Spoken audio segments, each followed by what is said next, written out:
You can feel the atmosphere in the room change when that joke is told. It seems like everyone is smiling. It seems like just part of the normal workflow, a kind of informal break. But inside, something tightens. It's not just discomfort.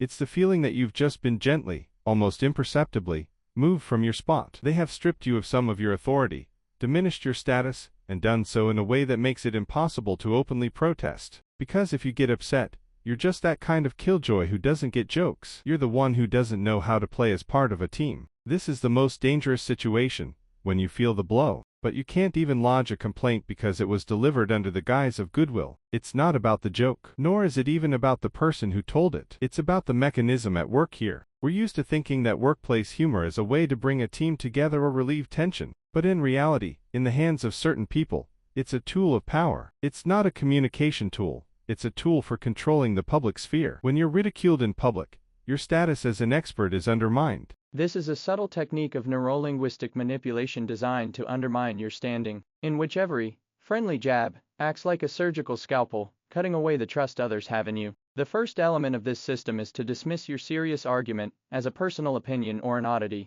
You present figures, you build a logical argument, and you defend the project. In response, you hear a remark that mocks not your arguments, but your manner of speaking or your excessive seriousness. The point here is simple. You need to get your audience to stop listening to what you're saying and start judging how you look. You shift from the role of an expert to that of an objective observation. This is a case of substituting form for substance. The second element is being forced to participate in the game. They're trying to make you an accomplice to their own humiliation. When someone plays a prank on you, they expect you to smile. They expect you to show that you're one of them. As soon as you smile back, you're entering into an unspoken agreement by which you acknowledge the right to such actions in the future. You acknowledge that the hierarchy here is fluid, and that you rank one level below the person who took that liberty. This isn't a conversation, it's a test to see how far you'll go. The third element is publicity as a tool for isolation. Humor always works on bystanders. What matters isn't what was said to you, but how others reacted. When you're ridiculed in front of everyone,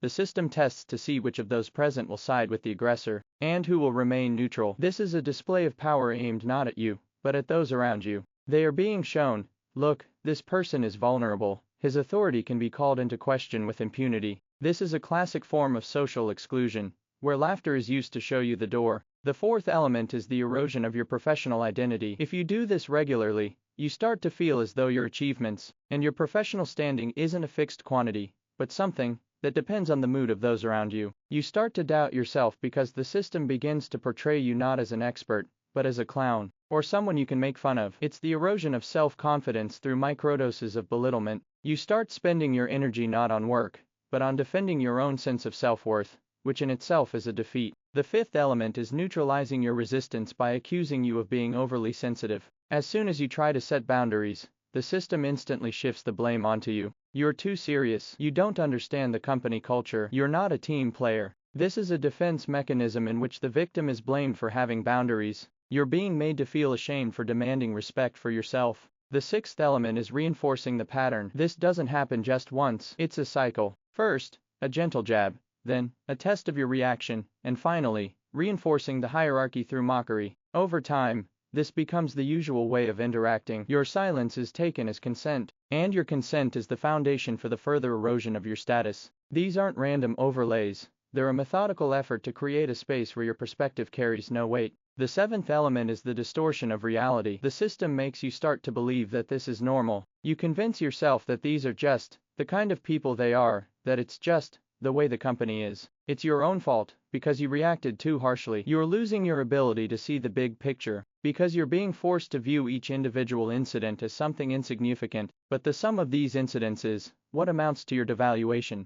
It's important to understand that you can't change the system simply by pointing out its behavior. It's pointless to try to explain that it bothers you. People who use this as a tool, but you can radically change your inner attitude. Stop looking for validation or approval in these jokes. Stop trying to fit in a space that doesn't respect your professional integrity. Your goal is to step back from the game, not in the sense of quitting, but in the sense of creating some emotional distance. Stop letting the system determine your worth. When you're mocked, there's no need to defend yourself or make excuses. You don't have to smile if you don't find it funny. Just watch. You don't have to smile if you don't find it funny. Just watch. Right now, I'm not giving him what he wants. Leave them alone with their jokes. Let them hang in the air, finding no support in your reaction. That doesn't mean you have to be cold or arrogant. This means you should remain impervious to their manipulation. Your self-confidence shouldn't depend on what others say about you, or how they try to portray you. When you stop playing the game they've set up, you deprive the system of its main tool. Mockery only works when it strikes a chord. When it falls on deaf ears, it merely exposes the pettiness of the person who uttered it. This won't make the world a fairer place or the people around you more honest, but it will give you back what matters most, a sense of control over your own well-being. You are no longer at the mercy of others' attempts to undermine your sense of self. You simply go about your business, keeping a clear head, and without getting caught up in processes that exist solely to feed your insecurity. That is true freedom within any structure, to be inside it, but not to belong to it completely. You remain yourself, and that's enough.